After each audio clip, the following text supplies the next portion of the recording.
Gulliver's Travels by Jonathan Swift. Chapter 6. Of the inhabitants of Lilliput, their learnings, laws, and customs, the manner of educating their children, the author's ways of living in that country, his vindication of a great lady. Although I intended to leave the description of this empire to a particular treatise, yet in the meantime I am content to gratify the curious reader with some general ideas. As the common size of the natives is somewhat under 6 inches high, so there is an exact proportion in all other animals, as well as plants and trees. For instance, the tallest horse and oxen are between 4 and 5 inches in height, the sheep an inch and a half, more or less, their geese about the bigness of a sparrow, and so the several conditions of gradation downwards, till you come to the smallest, which, to my sight, were almost invisible. But nature hath adapted the eyes of Lilliputians to all objects proper for their view. They see with great actinences, but know at great distance. And to show the sharpness of their sight towards objects that are near, I have been much pleased observing a cook pulling a lark, which was not so large as a common fly, and the young girl treading an invisible needle with an invisible silk. Their tallest trees about 7 foot high. I mean some of those in the great royal park, the tops whereof I could but just reach with my fist clenched, and other vegetables are in the same proportion. But I leave this to the reader's imagination. I shall say but little at present from their learning, for which many ages hath flourished in all its branches among them. But their manner of writing is very peculiar, neither from being left to right, like the Europeans, nor from right to left, like the Arabians, nor from up to down, like the Chinese, nor from down to up, like the Cascadians, but aslant from one corner of the paper to the other, like the ladies in England.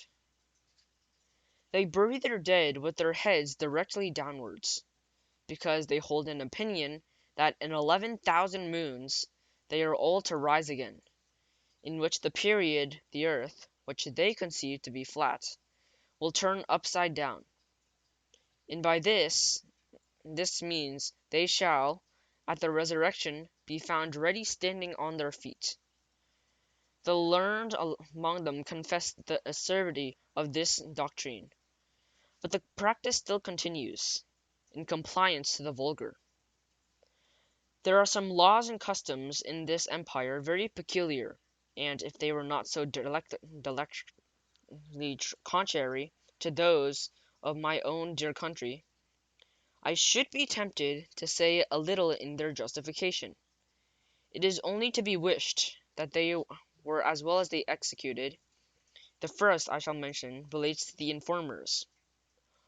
All crimes against the state are punished here with the utmost severity. But if the person accused maketh his innocence plainly to appear upon his trial, the accuser is immediately put to an ignominious death, and out of goods or land. The innocent person is quadruply recompensed for his imprisonment, and for all charges he hath been in the make of his defence. Or, if the fund is deficient, it is largely supplied by the crown. The emperor does also confer on him some public mark of his favour, and proclamation is made of his innocence through the whole city. They look upon fraud as a greater crime than theft, and therefore seldom fail to punish it with death, for they allege the care and vigilance, with very common understanding, may preserve a man's goods from thieves. But honesty has no offence against superior cunning, since it is necessary that there should be a perpetual intercourse of buying and selling, and dealing upon credit where fraud is permitted or conceived at, hath no law to punish it. The honest dealer is always undone, and the knave gets the advantage. I remember when I was once interceding with the king for a criminal who had wronged his master of a great sum of money, which he had received by order, and ran away with, and was happening to tell his majesty, by the way of the extenuation, that it was only a breach of trust. The emperor thought it was monstrous in me to offer, as a defense, the greatest aggravation of the crime, and truly I had little to say in return, farther than the common answer that different nations have different customs, for, I confess, I was heartily ashamed. Although we usually call reward and punishment, with two hinges, upon which all government turns, yet I could never observe this maxim to be put into practice by any nation except that of Lilliput. Whoever there can bring sufficient proof that he hath strictly observed the laws of his country for 73 moons, hath a claim to certain privileges, according to his quality and condition of life, with a proportional sum of money out of a fund appropriate for that use. He likewise acquires the title of a snipball, or legal, which is added to his name, but does not descend to his posterity. And these people thought it a prodigious defect of policy among us. When I told them that our laws were enforced only by penalties without mention of reward, it is upon this account that the image of justice in their courts of judicature is formed with 6 eyes, two before, as many behind, and on each side one to signify circumspection, with a bag of gold open in her right hand, and a sword sheath in her left, to shew that she is more disposed to reward than to punish. In choosing persons of all employment, there have been more regard to good morals than to talking great abilities. For, since the government is necessary to mankind, they believe that a common size of human understandings is fitted to some station or the other, that the Providence never intended to make the management of public affairs a mystery, to be comprehended by only a few persons of sublime genius, of which there seldom are 3 born in an age. But they suppose truth, justice, and temperance, and the like, to be in every man's power. The practice of virtues, which assisted in experience and in good intention, would qualify any man for the service of his country, except when a course of study is required. But they thought the want of moral virtues was so far from being supplied by superior endowments of the mind, that employments could never be put into such dangerous hands as those persons so qualified, and at least the mistakes committed by ignorance is the virtuous disposition, and would never be of such fatal consequences to the public weal, as the practices of a man whose inclinations led him to be corrupt, and had great abilities to manage, multiply, and defend his corruptions. In like manner, the disbelief of a divine providence renders a man incapable of holding any public station.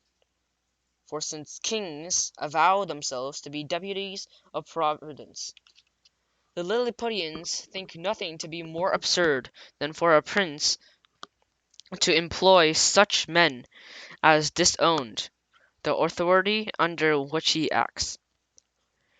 In relating these and the following laws, I would not only be understood to the meaning of institutions and the most scandalous corruptions, in which these people are fallen by the degenerate of nature of man.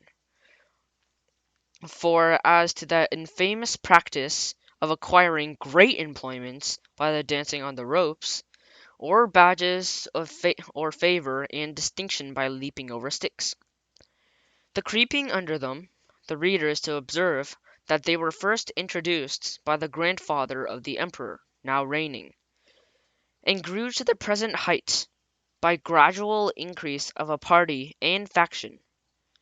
Ingratitude is among them a capital crime, as we read it to have some in other countries, for the reason, thus, that whoever makes an ill return to his benefactor must needs be a common enemy to the rest of mankind, for whom he hath received no obligation, and therefore such a man is not fit to live. Their notion relating to the duties of parents and children differ extremely from ours. For, since the conjunction of male and female is found upon the great laws of nature, in order to propagate the continuation species, the Lilliputians will need to have it that men and women are joined together, like other animals, by the motives of concupiscence, and that their tenderness towards their young proceeds from the like natural principle. For which reasons they will never allow that a child is under any obligation to his father for begetting him, or to his mother for bringing him into the world, which, considered the miseries of human life, was neither a benefit itself, or it is attended so by his parents, whose thoughts in their love encounters were otherwise employed. Upon these and the like reasonings, their opinion is that the parents are the last of all others to be trusted with the education of their own children. Therefore they have every town public nurseries, where all parents, except codgers and labourers, are obliged to send their infants of both sexes to be reared and educated when they come to the age of 20 moons, at which time they are supposed to have some rudiment of docility. These schools, of several kinds, suited for different qualities, and to both sexes, they have certain professors well skilled in preparing children for their own capacities as well as inclination. I shall first say some things of male nurseries, then of the female. The nurseries for male or of noble or eminent birth are provided with grave and learned professors, and their several deputies. The clothes and foods of the children are just plain simple. They are bred in the principles of honor, justice, courage, and modesty, and clemency, religion, and love of their own country. They are always employed in some business, except in the times of eating and sleeping, which are very short.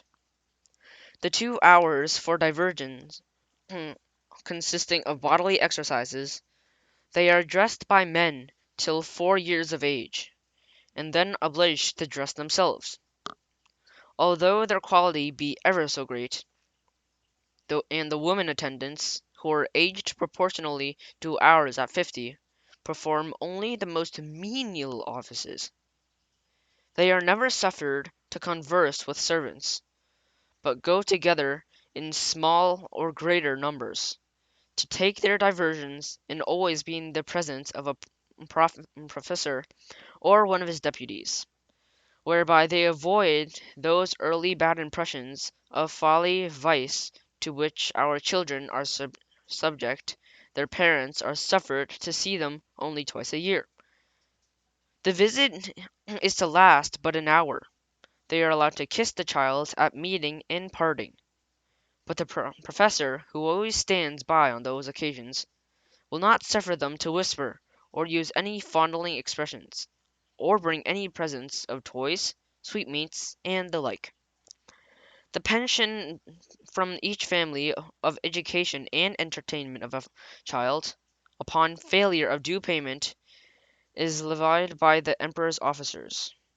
The nurseries for children of ordinary gentlemen, merchants, traders, and handicraft are managed proportionably and the same manner, only to those who designed for the trades, and are put out apprehended apprentices at 11 years old, whereas those of persons of quality continue in their nurseries till 15, which answers to 1 in 20 with us. But the confinement is gradually lessened for the last 3 years.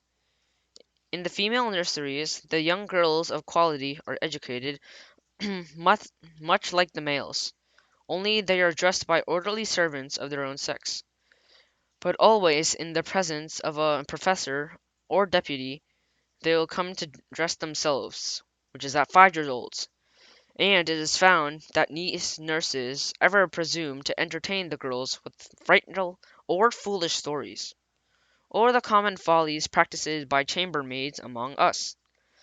They are publicly whipped thrice about the city, imprisoned for a year, and banished for life to the most desolate part of the country. Thus the young ladies there are as much ashamed of being cowards and fools as the men, and despise all their ornaments beyond decency and cleanliness. Neither did I perceive any difference in their education made by their difference of sex, only that the exercises of the females are not altogether so robust, and that some rules are given to them relating to domestic life, and the smaller compass of learning was enjoined them. For the maxim is among the people of quality, and wife should always be a reasonable and agreeable companion, because she cannot always be young. When the girls are 12 years old, which among them is a marriageable age, their parents or guardians take them home, with great expressions of gratitude to the professors, and seldom without tears of the young lady and her companions. In the nurseries of the females of the meaner sort, the children are instructed of all kinds of work proper for their sex, and there are several degrees. Those intended for apprentices are dismissed at 9 years old. The rest are kept to 13. The meaner families who have children at these nurseries are obliged, besides their annual pension, which is as low as possible, to return their steward of the nursery a small monthly share of their gettings, to be apportioned for the child. Therefore it is all parents limited by their expense by their law, for the Lilliputians think nothing can be more unjust. Then for the people, it is subservience to their own appetites to bring the children into the world, and leaving the burthen of supporting them on the public. As to persons of quality, they give security to appropriate a certain sum for each child, suitable for their condition, and these funds are always managed with good husbandry and the most exact justice. And here it may perhaps divert the curious reader to give some account of my domestics, in that my manner of living in this country during a residence of 9 months and 13 days. Having a head mechanically turned, and likewise being forced by necessity, I had made for myself a table and a chair convenient enough out of the largest trees in the royal park. 200 sempstresses were employed to make me shirts, linen for my bed and table, all out of the strongest and coarsest kind they could get, which, however, they were forced to quilt together in several folds, for the thickest was some degree finer than the lawn. Their linen is usually 3 inches wide, and 3 foot to make a piece. The sempstresses took my measure as I leaned on the ground, one standing at my neck, and the other at my middle leg, with a strong cord extended, that each held by an end, while the third measured the length of the cord with a rule of an inch long. They measured my right thumb, and desired no more, for by a mathematical computation, that twice round the thumb is once around the wrist, and so on to the neck and waist, by the help of my old shirt, which I had displayed on the ground before them for a pattern. They fitted me exactly. 300 tailors were employed in the same manner to make me clothes, but they had another contrivance for taking my measure. I kneeled down, and they raised a ladder from the ground to my neck. Upon this ladder one of them mounted, and led a plumb line from my collar to the floor, which is just in answer to a length of my coat. But my waist and arms I measured myself.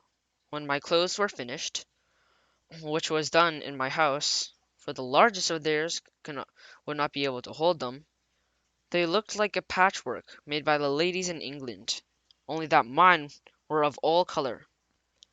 I had 300 cooks to dress my victuals, in convenient huts built about my house, where they and their families lived, and prepared me two dishes apiece. I took up 20 waiters in my hand, and placed them on the table, and 100 more attended below on the ground, some with dishes of meat, some with barrels of wine, and other liquor, slung on their shoulders, which the waiters above drew up as I wanted, in a very ingenious manner, by certain cords, as we draw up the bucket a well in Europe. A dish of their meat was a good mouthful, and barrels of their liquor a reasonable draught. Their mutton yields to ours, but their beef is excellent. I still have a soil. I have had a sirloin so large that I have been forced to make it 3 bits of it, but this is rare. My servants were astonished to see me eat it bones and all, as in our country we do the leg of a lark. Their geese and turkey I usually eat at a mouthful. I must confess that they far exceeded ours. Of their smaller fowl I could take up 20 or 30 at the end of my knife. One day his Imperial Majesty, informed my way of living, desired that himself, his royal consort, and young princes of the blood of both sexes, might have the happiness of dining with me. They came accordingly, and I placed them upon the chairs of state on my table, just over against me, with their guards about them. Flimnap, the Lord High Treasurer, attended there likewise, with his white staff, and I observed he often looked at me with a sour countenance, which I would not seem to regard, but eat more than usual, in honour to my dear country, as well as to fill the court with admiration. I had some private reasons to believe that this visit from his Majesty gave Flimnap an opportunity of doing me ill offices to his master. The minister had always been my secret enemy, though he outwardly caressed me more than usual to the moroseness of his nature. He represented to the emperor the low condition of his treasury, that he was forced to take up money at a great discount, and the exchequer bills would not circulate under 9 per cent. Below par. That is, in short, I had cost his Majesty above 1.5 millions of sprugs, their greatest gold coin, about the bigness of a spangle, upon the whole, that it would be advisable in the emperor to take the first fair occasion of dismissing me. I am here obliged to vindicate the reputation of an excellent lady, who is an innocent sufferer upon my account. The treasurer looked a fancy to be jealous of his wife, from the malice of some evil tongues, who informed him that her grace had taken a violent affection for my person, and the court scandal ran some time that she came privately to my lodging. This I solemnly declare to be the most infamous falsehood, without any ground, Farther than that, her grace was pleased to treat me with all innocent marks of freedom and friendship.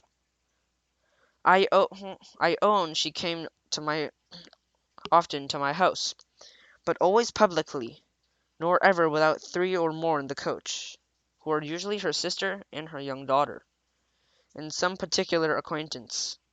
But this was common to many other ladies of the court, and I still appeal to the servants round, whether they at any time saw a coach at the door, without knowing what persons were in it. On those occasions when a servant had given me notice, my custom was to go immediately to the door, and after paying my respects, to take up the coach and two horses very carefully in my hand, for if there were six horses, the postillion usually unharnessed four, placed them on a table, where I had fixed a movable rim quite round, of 5 inches, to prevent accidents. And I often had four coaches and horses at once on my table, full of company, while I sate in my chair, leaning my face towards them, and when I was engaged in one set, the coachman would drunkenly drive the others round my table. I have passed many an afternoon very agreeably to these conversations, but I defy the treasurers, or his two informers, I will name them and let them make their best of it, Crustril and Drunlow, to prove that any person ever came to me incognito, except the secretary registral, who was sent by express command of his Imperial Majesty, as I have before related, that I should not have dwelt so long upon this particular, if it had not been a point wherein the reputation of a great lady is so nearly concerned, to say nothing of my own, though I then the honour to be a nardac, which the treasurer himself is not, for all the world knows he is only a clumglum, and the title is inferior by 1 degree, as that of the marquis is to a duke in England. Although I allow he preceded me to the right of his post, these false informations, which I afterward came to the knowledge of, by accident not proper to mention, made Flimnap the treasurer shew his lady for some time in ill countenance, and me a worse, although he was at last undeceived and reconciled her.